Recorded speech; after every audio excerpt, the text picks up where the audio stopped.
Hej og velkommen til Politikens Rejser. I dag går turen til New Zealand.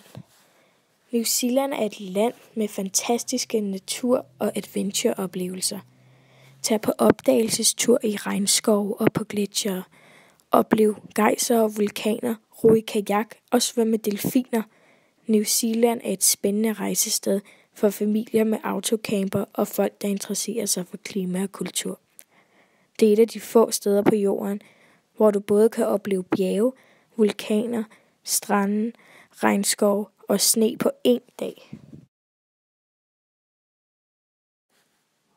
New Zealand blev dannet ved konvergerende pladetektonik, altså når to kontinentalplader støder sammen. Sådan blev der dannet en masse vulkaner. De har ligget der i mange millioner af år og udspyet lava og aske, som til sidst har ligget i så mange lag, at de 2 øer dukkede op af havet, som vi i dag kender som New Zealand. New Zealand består af en nordø, en sydø og andre små øer. På Nordøen findes der rigtig mange slukkede og aktive vulkaner. Andre steder på Nordøen kan man opleve, hvordan den vulkanske undergrund stadig er aktiv, hvordan lugten af svovl stiger op af jorden, og hvordan søerne bobler med kogende vand. Sydøen domineres af en stor lang bjergkæde, der hedder Southern Alps, som I kan se her på kortet. Østsiden på Sydøen består landskabet mest af grønne bakker, marker og halvøer, hvor vestsiden har store skove, søer, høje sneklædte bjerge med gletsjere og dybe fjorde.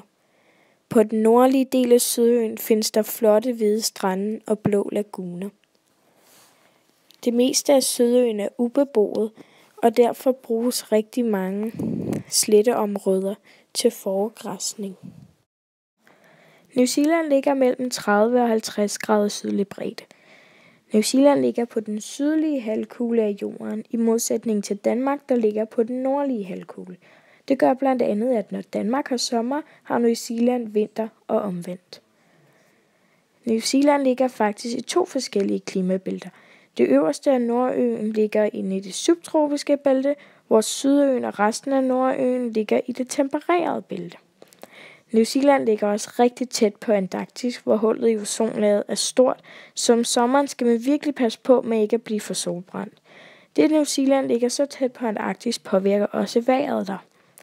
Når vinden kommer fra syd, bringer den kolde arktiske luft med sig, så på Sydøen kan der derfor komme snestorme om vinteren, hvor på Nordøen sner det sjældent, da klimaet på Nordøen er en del varmere end på Sydøen, da øen også ligger nærmere på ækvator.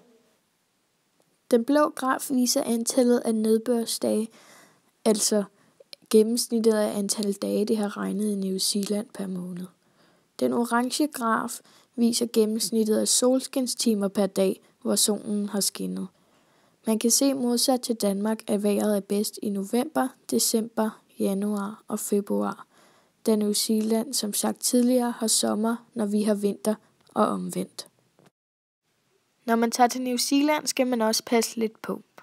Hvert år er der ca. 1400 jordskælv i New Zealand. Det skyldes, at New Zealand ligger lige imellem 2 tektoniske plader. Den australske plade og Stillehavspladen. De 2 plader støder ind imod hinanden. Derfor er der rigtig meget pladetektonik i New Zealand, som medfører mange små jordskælv og konstante geologiske ændringer i naturen. De lyserøde prikker på dette New Zealands kort viser, hvor der har været jordskælv i New Zealand i løbet af de sidste 10 år. Man kan se, der er ekstra mange prikker lige der i landet, hvor grænsen mellem de 2 tektoniske plader er. Det giver jo god mening på grund af, at der sker rigtig meget aktivitet lige der, hvor de 2 plader støder sammen. Mange af jer sidder sikkert og tænker, hey, jeg har da set det der New Zealand-landskab før, og det er helt korrekt. New Zealand har nemlig sådan et flot landskab, at det bruges til rigtig mange filmscener. For eksempel er næsten alle landskabsscenerne i Ringenes Herre og Hobbiten filmet i New Zealand, og der er også nogle scener fra Avatar, der er filmet der. Det her, det var så lidt info om New Zealand. Nu glæder jeg mig til at møde jer dernede.